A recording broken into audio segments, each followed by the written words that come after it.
Chegamos ao nosso terceiro pilar dessa capacitação, que é a gestão financeira, a sustentabilidade do seu negócio.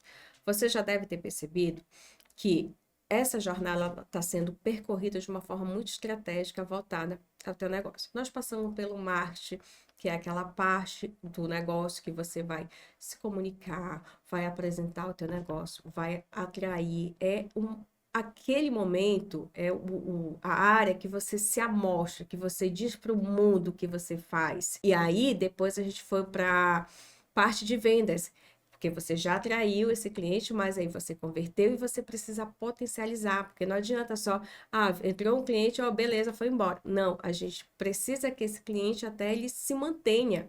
Então, nós falamos sobre a potencialização, o aumento das vendas, de você realmente manter essas vendas com esse cliente muito mais próximo que você já conseguiu atrair através do marketing. Agora, na gestão financeira, eu sei que é um assunto que não é tão amado por muitos, tá? Quando a gente fala de gestão financeira, provavelmente vem à tua cabeça aquela imagem de um monte de planilha, de números e de contas, e que é tudo muito complexo, tudo muito complicado, e que você sabe que você não vai dar conta, que você não nasceu para isso. Calma, tá? Eu sei de tudo isso, mas a gente está aqui justamente para tornar esse processo mais simples e mais leve. Não é que seja fácil, mas ele pode ser mais simples e mais leve, não precisa pesar tanto. E por que que gestão financeira é tão importante dentro de uma empresa? Porque não adianta você ter um bom marketing, você se comunicar, você atrair clientes, você vender, você ter um faturamento excelente. Mas se você não cuidar da gestão financeira, se você não cuidar desse dinheiro que está entrando, se você não controlar e não monitorar o que está saindo, não tem marketing, não tem venda, não tem faturamento que salve esse negócio, ok? Então vamos lá. Marketing é a alma do negócio. Finanças são o coração. A alma é aquilo que dá vida, mostra a essência, a verdade do negócio. O marketing ele faz você ser quem você é dentro do negócio. Ele cumpre o papel de dar personalidade ao negócio. E é através do marketing que o cliente ele conhece o teu negócio, ele se conecta, ou seja, se não tem alma, não tem conexão. E porque finanças é o coração? O coração é aquele órgão que bombeia ali o sangue pelo corpo todo. Então, finanças também, ela vai circular, o dinheiro vai circular por todos os setores ali. Precisa no marketing investir no marketing. Precisa analisar lá no setor financeiro se a empresa ela tem hoje capacidade financeira, saúde financeira para esse investimento, se ela tem essa estratégia, se ela tem essa reserva de investimento. Então, é muito importante finanças, a gente olhar para isso, porque ela vai direcionar muito em todos os setores. Ou seja, sem controle financeiro, todos os outros setores podem ser prejudicados e a empresa, o negócio pode travar, porque nem sempre mais dinheiro resolve. E quem não sabe cuidar do pouco, não vai saber cuidar do muito. E até para você crescer, você precisa estar preparada. Eu já ouvi de empreendedoras que chegaram para mim e disseram: Deus, eu não sei cuidar de muito dinheiro, eu nunca recebi tanto dinheiro. Então a gente precisa aprender a cuidar do dinheiro da empresa, por mais pequeno que seja. Às vezes a gente negligencia muito isso, porque, mas é só um negócio que eu tenho e ainda não rende muita coisa, nem está dando lucro. Mas se você não começa a organizar desde agora, do pequeno, à medida que esse negócio for crescendo, você vai se perdendo. Você não sabe, você não vai ter clareza, você vai começar apenas a patinar, sem saber de fato o que que você está fazendo, sem estratégia. Quando você menos esperar, o negócio está parado. Vamos começar pelo preço, né? Como eu falei, antes de você colocar uma etiqueta no teu produto, pensa, antes de tudo, no valor que ele entrega, porque isso também vai ser essencial para você pensar na hora de precificar e até mesmo para que você não permita que ninguém ponha preço no teu produto. Mas na internet é mais barato. Porque no fulano você sabe, você reconhece o que que você está entregando, qual é o valor que aquele produto ou serviço tem. Então, isso vai pesar também na hora de você precificar. Agora, de uma forma prática, falando de precificação, que você precisa para fazer uma boa precificação? Uma boa precificação, ela precisa cobrir os custos de produção ou de aquisição, precisa cobrir os custos do negócio e precisa gerar lucro, tá? Então, o primeiro passo para que você faça uma boa precificação é você calcular os custos da produção de um produto, da prestação de um serviço, por exemplo. Quanto é que vai me custar entregar tal serviço, aquele serviço pronto? Então, quanto é que me custa produzir determinado produto? Isso é muito importante que você saiba. E no cálculo do custo de produção ou de aquisição, por exemplo, acontece muito quem tem lojas de roupa, por exemplo. Você vai, pode ser de duas formas. Você pede suas mercadorias do teu fornecedor de forma online, vamos dizer assim. Esse produto é enviado e a mercadoria chega ali na tua casa, no teu estabelecimento, seja onde for. Você precisa considerar os custos que você teve, não só o valor que consta na nota do produto, o valor que você pagou pelo produto. É preciso que você considere também o custo que teve para esse produto chegar até a tua loja. Você pagou frete? Você pagou imposto? Tudo que você precisou pagar. Ou então, se você tem a loja de roupa, mas você não pede a mercadoria. Você vai até um centro de comercial, enfim, e ali você faz as compras de mercadoria. Você foi até aquele estabelecimento comprar suas mercadorias. Então, se for em outra cidade, como acontece muito aqui, você gastou com transporte, se foi de ônibus, ou você gastou com gasolina, se você foi de carro. Você teve custo com alimentação. Se você precisou ficar mais dia, você teve custo com hospedagem. Então, tudo isso você precisa considerar na hora de fazer uma precificação. Não é, eu comprei uma calça por R$ 50, vou vender por 100 porque eu estou tendo 100% de lucro. Não é assim que funciona na precificação, tá? Outro ponto. Calcule os custos de manter o seu negócio funcionando. Ainda sobre a loja de roupa. Se você tem uma loja de roupa física, vamos colocar assim um exemplo como uma loja física, qual que é o custo para você manter essa loja? O espaço é teu? É alugado? Você paga água, paga luz, paga internet? Você paga imposto? Você paga a taxa de maquineta? Você tem funcionário? Então, tudo isso você precisa pensar. Então, você precisa entender e conhecer os números do teu negócio, quanto é que custa para manter esse negócio aberto, funcionando, independentemente se você tem cliente ou não. Quais são as despesas que você tem todo santo mês? Independente se você atende 5 clientes, se você atende 10, se você atende 50 clientes. Qual é o custo para manter esse negócio? Nesse processo, quando você faz esse levantamento, inclusive, é possível que a partir daí você tenha, inclusive, um dado, um indicador que na gestão financeira a gente chama de ponto de equilíbrio. É aquele momento que você percebe que você tem ali o custo do teu negócio e a partir dali você começa a ter uma previsibilidade de faturamento. Você põe o faturamento como uma meta justamente com base no custo que você tem para manter esse negócio. Então, é aquele momento que a gente diz que o negócio, ele está se pagando. Você não teve lucro, tá? Mas também você não teve prejuízo, porque o que você faturou foi o suficiente para cobrir os custos do negócio. Por isso que é tão importante você saber qual é o custo do teu negócio, porque a partir dali, quando você sabe qual é o custo do negócio, você já põe como meta, olha, eu tenho que faturar no mês, no mínimo, isso daqui. Por mais que eu não tenha lucro, eu não vou visualizar de início imediato, eu sei que o lucro é importante, mas a sustentabilidade do negócio é mais. Então, eu faturo determinado valor, eu sei quanto é que eu preciso faturar, porque é isso que vai cobrir os meus custos. Eu não vou ter lucro, mas pelo menos eu não vou ter prejuízo.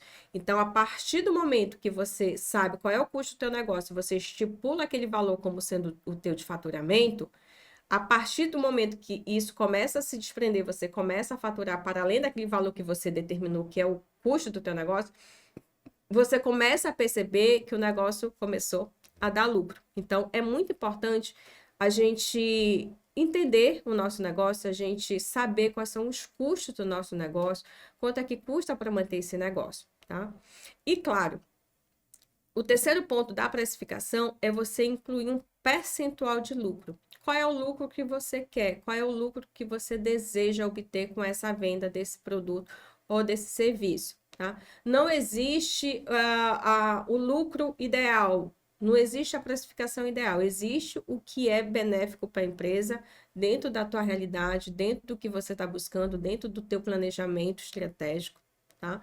Então, é muito importante que uma boa precificação, ela considere os custos de produção, de aquisição de produto ou de serviço, os custos do negócio e o lucro, uma margem de lucro. Então, é muito importante que você entenda quais são os custos do teu negócio, qual foi o custo que você teve para entregar um serviço ou para você adquirir uma mercadoria para revenda ou para você produzir um determinado produto e qual que é a margem de lucro que você deseja ter com a venda desse produto, tá?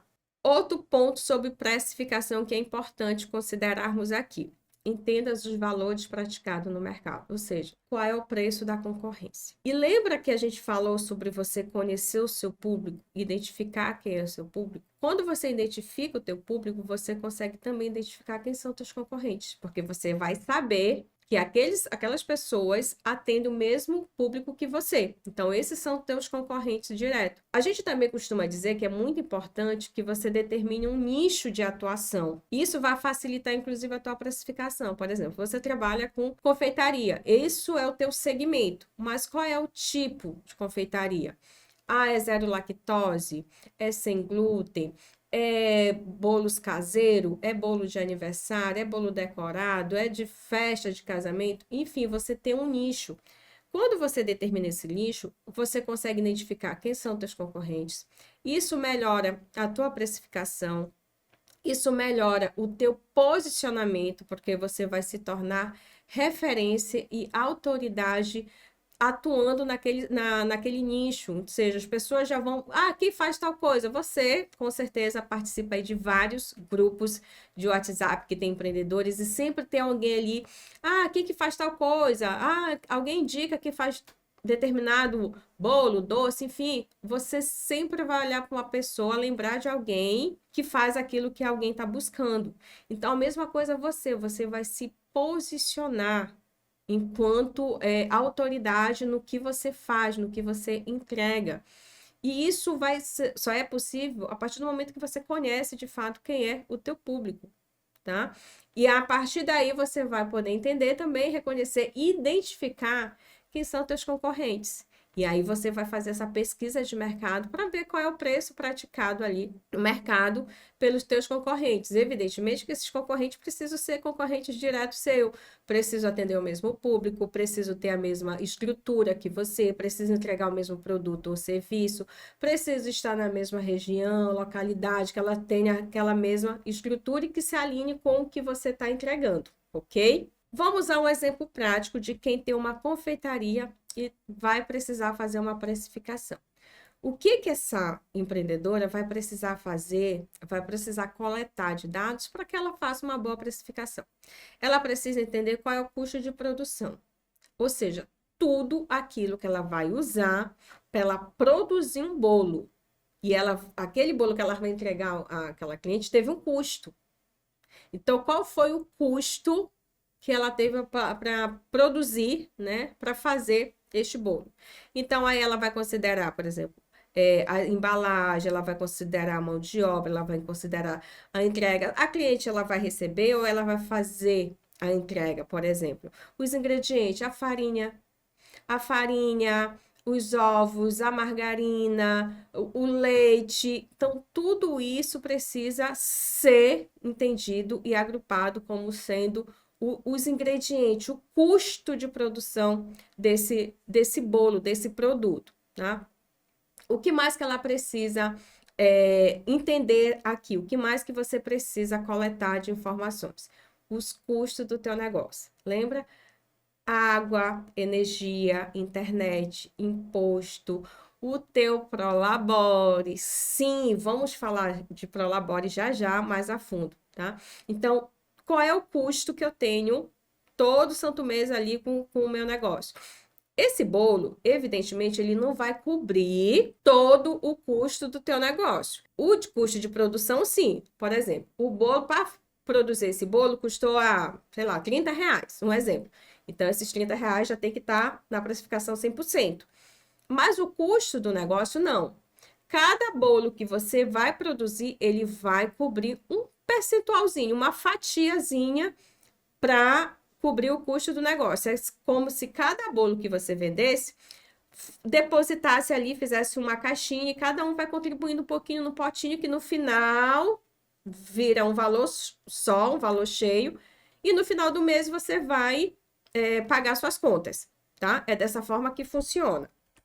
Então, aqui a gente precisa ter, ó, o custo de produção, o percentual do custo do negócio, que a gente já detalhou, a gente já sabe qual vai ser esse percentual, e aí eu preciso determinar também qual é a minha margem de lucro, tá? Então, eu preciso entender, e na verdade, eu preciso entender e preciso estabelecer qual vai ser a margem de lucro para esse produto. Ou seja, quando eu vender esse bolo, ele cobre o custo de produção, ele cobre uma fatiazinha ali do custo do meu negócio e aí ele me gera o lucro, tá?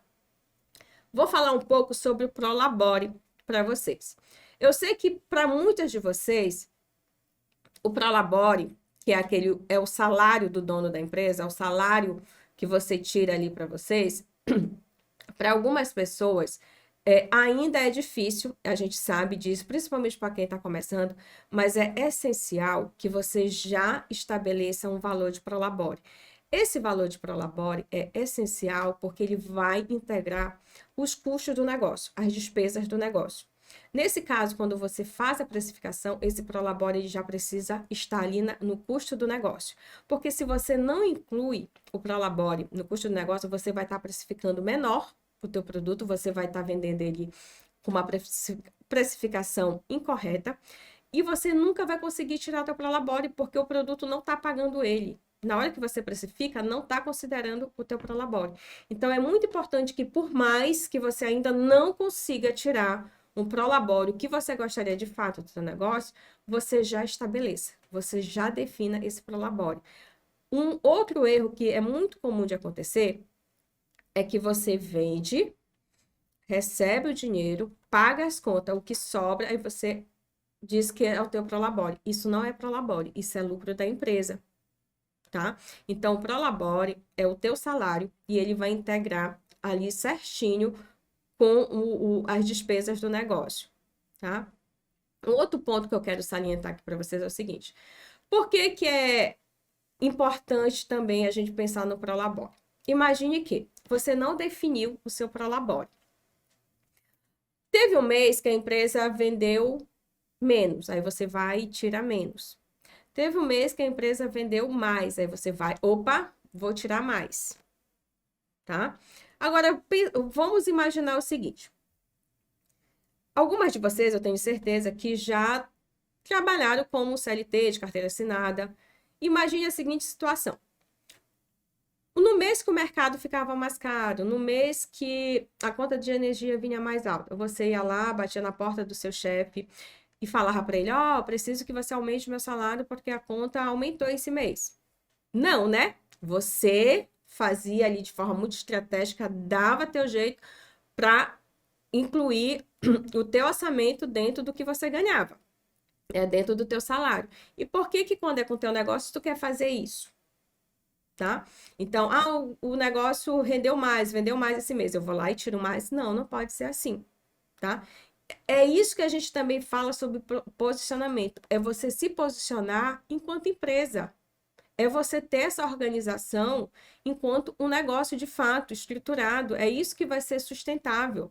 Você não começou um negócio para que ele não dê certo. Você não só quer que ele dê certo, como você quer também que ele cresça, apareça e se mantenha sustentável, não é mesmo? Então é isso, gente. Precificação, lembrando, custo de produção, aquisição de produtos de serviço, tá? uma fatia do custo do negócio e a margem de lucro. Aí você fecha o teu preço de venda. Outro ponto que é muito, muito, muito importante. Eu tenho uma boa precificação, beleza, consegui chegar na minha precificação.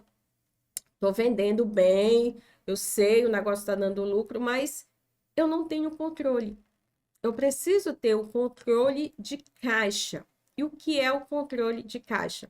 Eu não só anotar, mas também controlar o que entra e o que sai de dinheiro da empresa. Ou seja, toda a venda que eu faço, eu preciso anotar.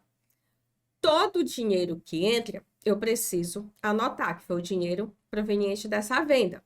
E toda a conta que eu pago, tudo que eu compro, eu também preciso anotar. Então, tudo que entra e que sai, eu preciso ter o controle desse fluxo de dinheiro. Então, eu preciso saber em tempo real como é que tá o meu caixa.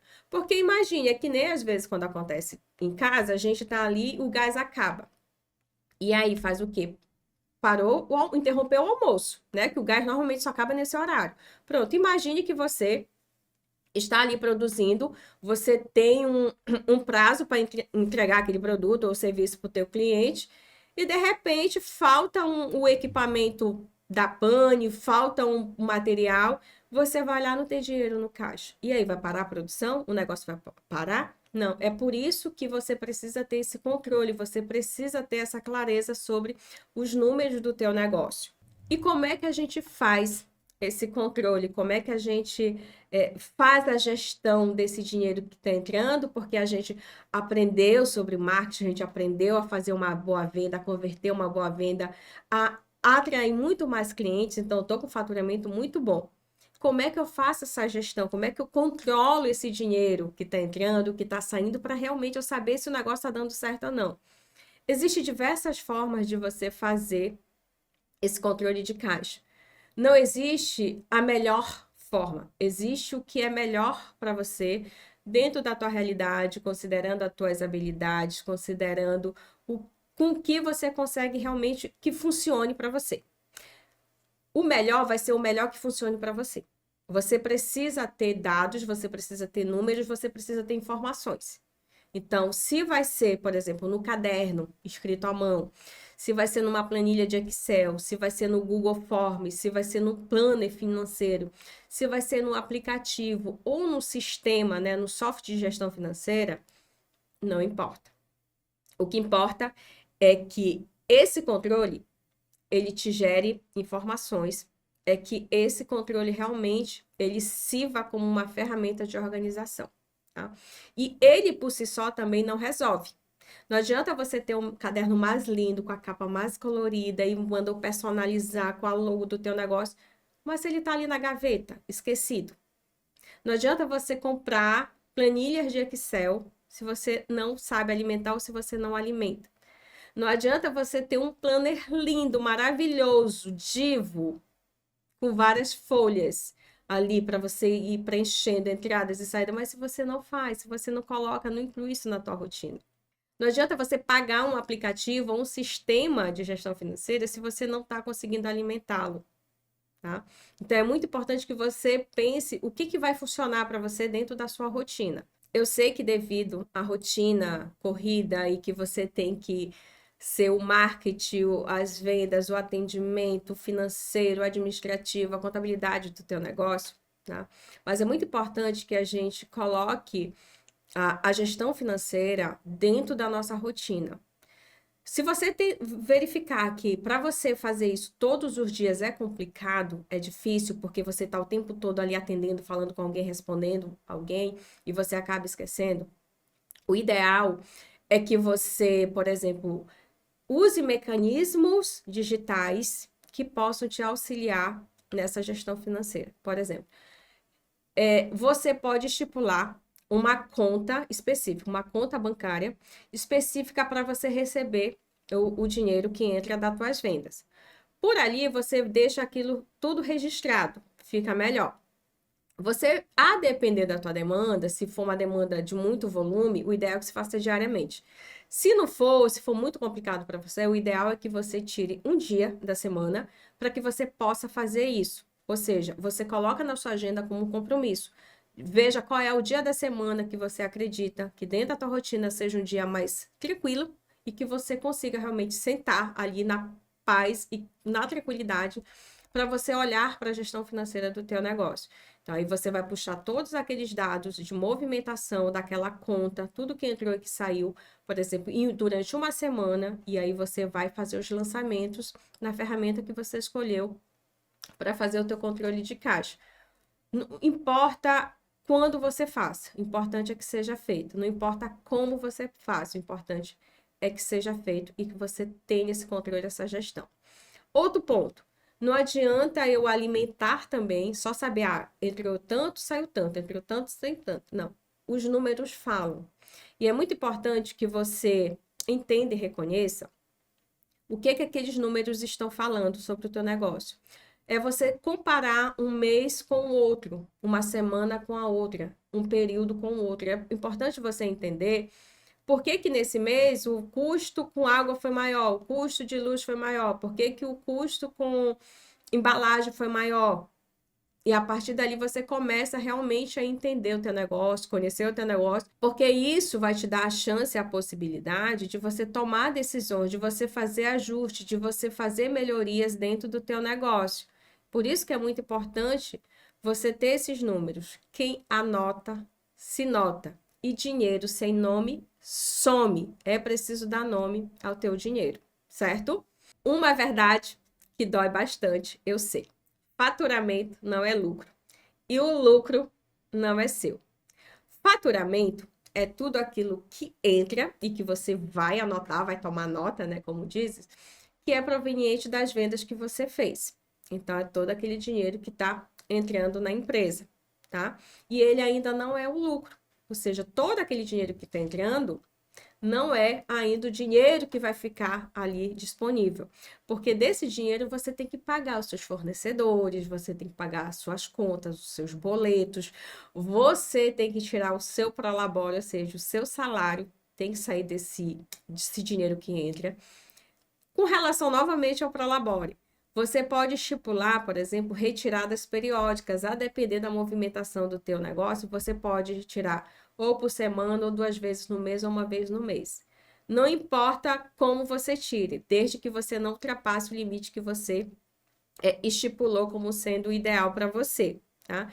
Então, do faturamento vai sair todos esses valores aí que você vai precisar disponibilizar, pagar, honrar com seus compromissos financeiros. Depois que você paga todos esses boletos, o que sobra é o lucro. Só que o lucro, ele não é seu. Por isso que é importante você tirar incluir seu salário lá na despesa, porque é um funcionário, você é uma funcionária do teu negócio. Se você, por exemplo, tem um funcionário, você não vai incluir ele ali na folha de pagamento e tirar o valor dele, você não vai tirar do lucro da empresa, né? Então, a mesma coisa com você também precisa fazer isso. Então, pagou, recebeu o dinheiro, pagou o que tinha que pagar, o que sobrou é o lucro. E o lucro, ele não é seu, o lucro é da empresa. Se o lucro não é meu e o lucro é da empresa, o que que eu faço com esse lucro? É difícil, né? A gente não, culturalmente, a gente não é acostumado a ver dinheiro sobrando. É muito normal, às vezes, a gente sobrou, paguei todas as contas, sobrou dinheiro. O que que eu vou fazer com esse dinheiro? A gente quer logo dar um destino para ele, né? Pois bem, lembra do que eu falei mais na frente? Dinheiro sem nome some. E é justamente isso que a gente precisa fazer com o nosso dinheiro, dar nome, nomear o dinheiro, dar endereço para ele. Porque se a gente não determinar, não ter essa autonomia de direcionar o dinheiro, ele vai sumir e você sempre vai chegar no final do mês com aquela sensação de que acabou o mês, não tem mais dinheiro e eu não sei para onde foi. Pois bem, então o que fazer com o lucro? Dar nome para ele, dar destino para ele. O que significa isso? Que o destino para o lucro pode ser uma reserva de segurança, que é aquilo que chamam de reserva de emergência, mas eu prefiro chamar de reserva de segurança porque eu acredito que quando você está guardando esse dinheiro e você sabe que tem um dinheiro ali, você se sente muito mais segura para tomar uma decisão, para dar um passo a mais na tua jornada. Então, esse dinheiro lucro, ele pode ser definido ali, destinado para uma reserva de segurança, uma reserva de oportunidade. A reserva de oportunidade, ela pode ser entendida como eu tô precisando trocar um maquinário aqui do meu estabelecimento. Eu preciso trocar, sei lá, o computador, por exemplo. Preciso comprar uma nova câmera, preciso comprar um novo microfone, enfim, seja lá o que for. Só que ainda está funcionando. Você começa a pesquisar o preço, vai sondando, e em paralelo a isso, você pode ir guardando esse dinheiro, que é uma reserva de oportunidade. Por exemplo, surgiu a oportunidade, eu vi alguém vendendo o produto que eu quero, o equipamento que eu quero, mais em conta. Ou, ó, tá tendo uma promoção assim numa loja. Eu já sabia que eu queria, é algo planejado, então eu vou lá e aproveito porque eu já tenho o dinheiro para fazer isso. Você pode também fazer com lucro um reinvestimento no teu negócio. Uma outra coisa que você pode fazer com lucro é reinvestir no negócio, ou seja, injetar, colocar mais dinheiro no negócio, seja contratando mais gente, seja aumentando o teu estoque, seja investindo em marketing, em capacitação, em eventos, enfim, isso tudo, investir em um negócio é tudo aquilo que você colocou dinheiro e que vai te gerar dinheiro de volta também, vai te gerar lucro, vai te gerar um retorno financeiro. A reserva de segurança, ela também pode ser entendida como o capital de giro. A reserva de segurança, ela também pode ser entendida como o capital de giro. Eu sei que vocês já ouviram falar nisso, que é justamente aquele dinheiro que está ali reservado para caso, por exemplo, em um período mais sazonal, que o faturamento seja menor, você tem ali uma reserva para que você possa cobrir aqueles custos mensais, para que você possa honrar com o teu compromisso normal do dia a dia ali do negócio, tá? Então, o lucro não é seu e o que eu posso fazer com o lucro? É isso que a gente trouxe aqui para vocês, tá? Eu espero que todos esses insights, todas essas informações, ensinamentos que nós trouxemos aqui durante toda essa jornada, vocês possam realmente aplicar de forma prática dentro do negócio de vocês, que isso possa fazer a diferença dentro do negócio de vocês. Estamos chegando ao fim dessa capacitação e, na verdade, isso daqui que não seja o fim, mas sim que seja o começo. Portanto, eu quero dar boas-vindas a vocês ao próximo nível da jornada de vocês, que ela seja leve, com muito sucesso, abençoada e que informação não muda comportamento. Tudo que a gente falou aqui, tudo que nós trouxemos aqui de informações, de conhecimento, de ferramentas, elas só farão efeito se elas forem praticadas. Se realmente vocês colocarem isso em prática dentro do negócio de vocês, que vocês possam levar e agregar isso para a vida de vocês também. E o meu muito obrigada a você que acompanhou essa capacitação, que se dedicou, que eu tenho certeza que está com um caderninho aí cheio de anotações, que já está cheia de ideias e insights para aplicar no seu negócio. Muito, muito obrigada pela tua companhia, muito obrigado pela tua dedicação e parabéns, mulher. E lembre-se, a jornada ela pode ser solitária. E lembre-se, a jornada ela pode até ser solitária, mas você nunca estará sozinha. Até mais.